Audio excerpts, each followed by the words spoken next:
Hi there, and welcome to the Proxy Sale channel. My name is Andrew. In today's tutorial, I'll show you how to configure a proxy in the HideMyAcc anti-detect browser.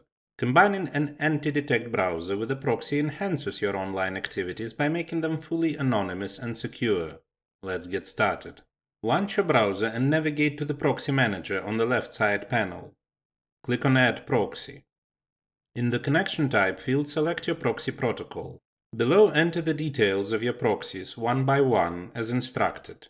For a free proxy, use the format IP address, port. For a private proxy, use the following format: IP, port, username, and password separated by a colon. Each line represents a different proxy. Optionally, you can add tags for easier management and set expiration dates for the proxies to keep track of their validity. Once all information is entered, click on Add. The proxies will appear in the workspace with a status indicator, green for active proxies and red for inactive ones. Proceed by clicking on New Profile on the left panel. Enter all necessary information for your profile. Navigate to the Proxy tab, where by default the proxy uses not activated. You have the option to manually enter your proxy details under Your Proxy or choose from existing proxies by clicking on Proxy Manager and selecting from the list. It's crucial to test the proxy's functionality by clicking on Check Proxy. Complete the profile setup by clicking on Create.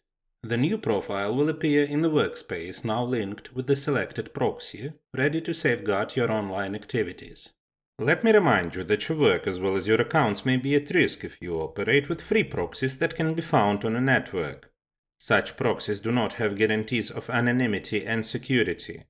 We recommend a reliable and trusted provider, ProxySale.com, which will allow you to get proxies of any location with guaranteed anonymity and security for working on a network.